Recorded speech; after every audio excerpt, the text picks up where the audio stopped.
안녕하세요. 책 속에서 진주를 찾고 하루 1%씩 성장해 나가는 물된 동산 책 속 진주입니다. 오늘 여러분들과 함께 나눌 책은 이지훈님께서 쓰신 단이라는 책입니다. 이 책의 저자 이지훈은 혼창퉁의 저자로 익히 알려져 있는 작가입니다. 저자는 기자로 20년 이상 생활하면서 전 세계 경영의 대가들을 인터뷰하고 글로벌 뉴스를 심층적으로 분석하여 우리나라 1% 오피니언 리더들의 멘토로 자리매김했습니다. 이 복잡한 세상 속에서 단순해질 각오를 했다면 꼭 읽어보시길 바랍니다. 생텍쥐페리는 완벽함이란 더 이상 보탤 것이 없을 때가 아니라 더 이상 뺄 것이 없을 때 이루어진다. 이 시대는 뉴스보다 올즈가 필요한 시대다. 단순함에 이르기 위한 단의 공식은 다음과 같다. 첫째, 버려라. 중요한 것을 위해 덜 중요한 것을 버리는 것, 더 많이를 버리고 핵심에 집중하는 것. 둘째, 세워라. 왜 이래야 하는지 사명을 세우고 내가 누구인지 정체성을 세우고 어디로 가야 할지 길을 세워야 한다. 셋째, 지켜라. 단순함의 핵심은 지속 가능에 달려있다. 단기간의 구호나 전략에 지나지 않는 단순함은 힘을 발휘하지 못한다. 삶의 진정한 행복은 단순함에 얻어진다. 지나치게 많은 물건, 지나치게 많은 생각은 우리 내면에 간직된 순수하고 깨끗하고 영롱한 본질에서 우리를 멀어지게 한다. 1장, 단순해질 각오가 돼 있는가? 단순함이란 더 중요한 것을 위해 덜 중요한 것을 줄이는 것. 당신이 경영자로 일하는 유일한 이유는 차별화된 선택을 하기 위해서다. 선택을 포기하는 것은 경영자로서는 직무유기다. 경영자의 직무란 바로 선택을 하는 것이기 때문이다. 모든 사람이 성장은 좋은 것이라고 생각하지만 건강하게 성장하는 것과 뚱뚱하게 성장하는 것에는 큰 차이가 없다. 비즈니스에선 빨리 성장할수록 빨리 죽는다. 장기적 계획에 집중하지 못하기 때문이다. 우리는 소비자이면서 생산자다. 소비자로서의 우리는 소비를 줄일 수 있다. 고통스럽지만 덜 벌면 좀 덜 쓰면 된다. 우리는 이미 대형마트의 진열대에 놓인 많은 상품들의 현기증을 느끼고 있다. 선택지가 줄어들면 오히려 더 행복해질지도 모른다. 버리는 과정은 고통을 수반한다. 심하게 표현하면 팔다리를 잘라내는 느낌이다. 그래도 버려야 한다. 버리지 않고 모두 담으려 하면 결국 무엇도 담기지 않은 이야기가 된다. 정보가 범람하는 이 시대에 편집의 중요성은 더욱 커지고 있다. 기자가 아니라도 누구나 인터넷과 SNS를 통해 정보를 발신하는 시대에 많은 정보 그 자체는 미덕이 될 수 없다. 세상에 넘쳐나는 팩트를 컨텍스트로, 스토리로 엮어내지 못하면 팩트는 실종된다. 우리 삶의 모든 시간이 편집의 순간이다. 일기를 쓰는 것도, 회사를 경영하는 것도, 저녁 식단을 짜는 것도, 축구를 하는 것도 모두 편집이다.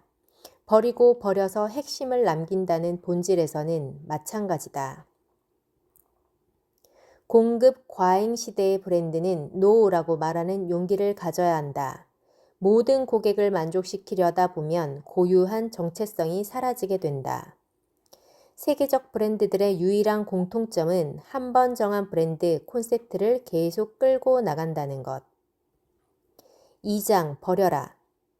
사소한 선택에 목숨 걸지 말자. 사람이 신이 아닌 이상 항상 성공적인 결정만 내릴 수 없다.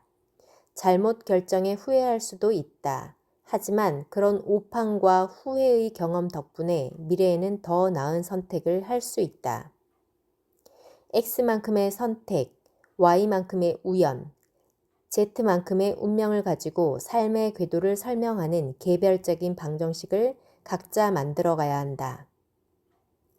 미래의 행복보다는 현재의 행복을 선택했다.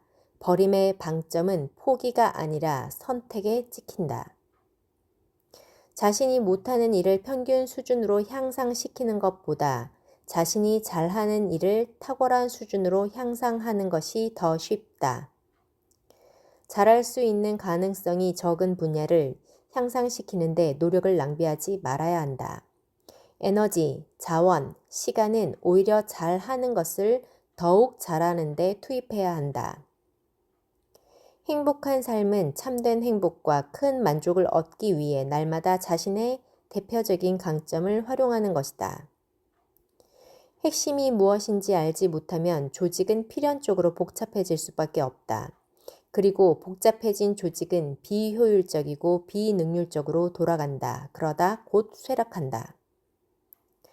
규칙을 너무 많이 늘리면 팀의 초점을 흐려 성과에 부정적인 영향을 미친다. 베인 앤 컴퍼니의 스티브 앨리스 전 회장을 인터뷰한 적이 있다. CEO가 스마트하게 일하는 방법이 뭐냐는 질문에 그는 정보를 어떻게 걸러낼 것인가와 늘 씨름하고 있다라고 말했다. 정보는 의사결정과 실행으로 연결될 때만 의미를 갖습니다. 우리는 정보 전문가가 아니라 의사결정자가 되어야 한다.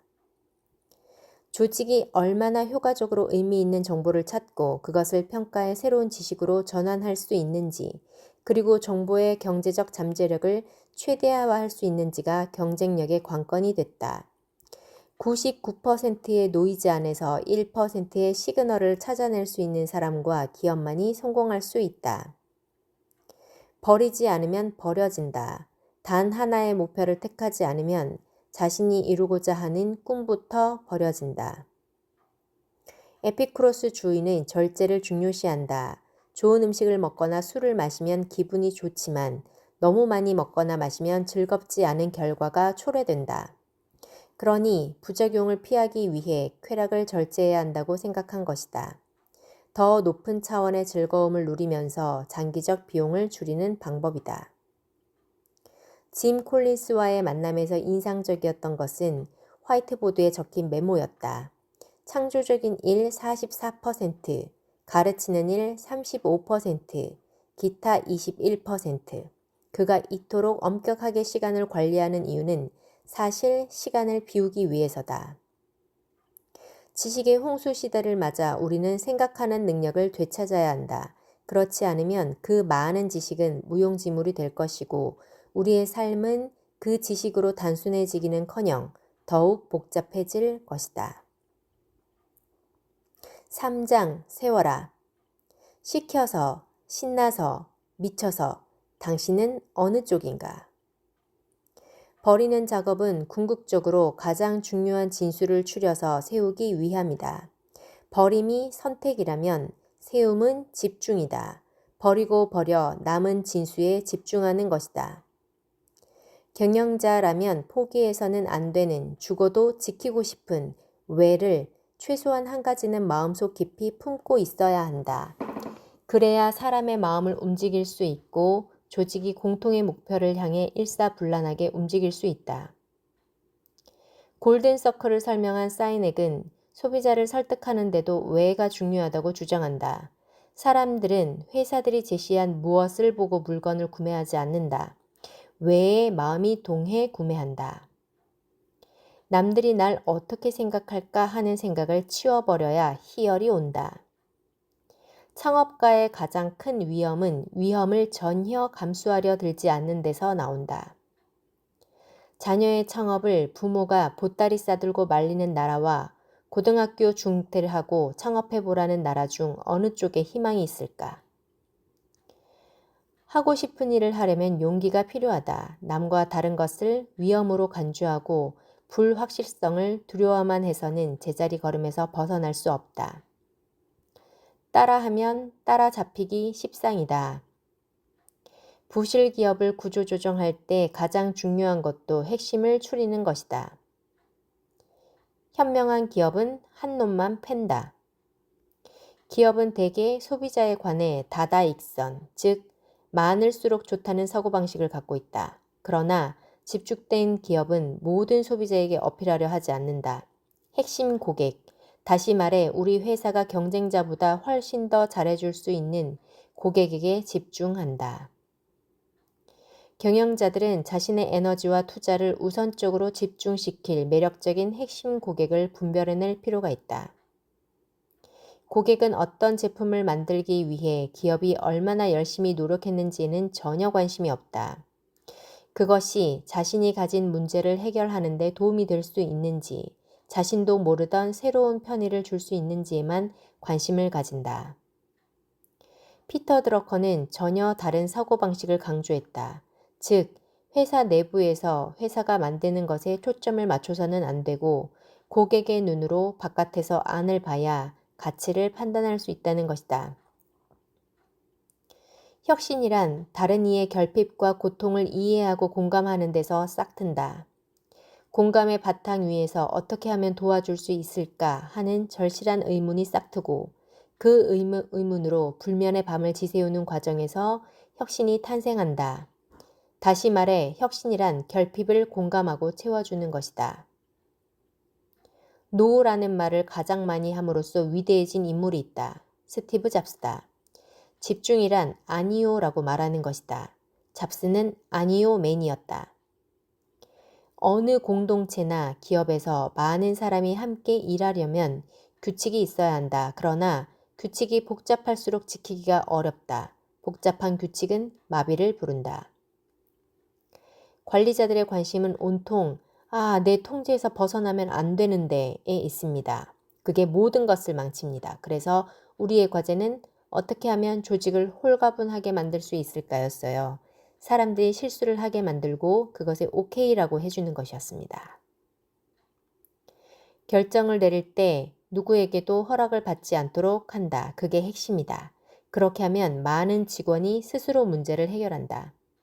조직의 구조 자체를 조직이 스스로 알아서 문제를 해결할 수 있도록 재창조하는 것이다. 그렇게 하려면 그들이 실패하고 시행착오를 겪도록 놔둬야 한다. 그러면 훨씬 튼튼한 조직을 만들 수 있다. 4장 지켜라. 뚜렷이 세운 중심과 정체성을 어떤 어려움에도 일관되게 지켜나가는 것이다. 그래야 단순함을 유지하고 다시 복잡해지지 않을 수 있다.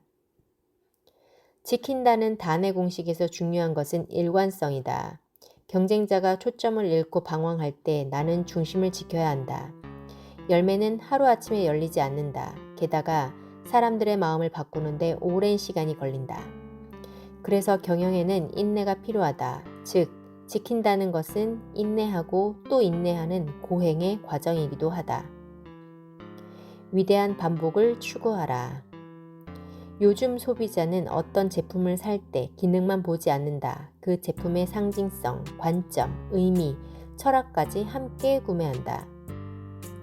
리더란 다른 사람을 성공하게 하는 존재이며 남들이 잘 되는 걸 즐길 수 있는 마음가짐이 필요하다. 흔히 썩는 것은 더럽다고 생각한다. 하지만 썩는 것이 가장 깨끗하다. 자신을 없애기 때문이다. 오히려 썩지 않은 플라스틱이나 비닐 같은 것이 가장 더럽다. 네, 이상이었습니다. 오늘 하루도 이 책을 통해서 성장 마인드셋에 도움이 되셨다면 좋겠습니다. 행복한 하루 되세요.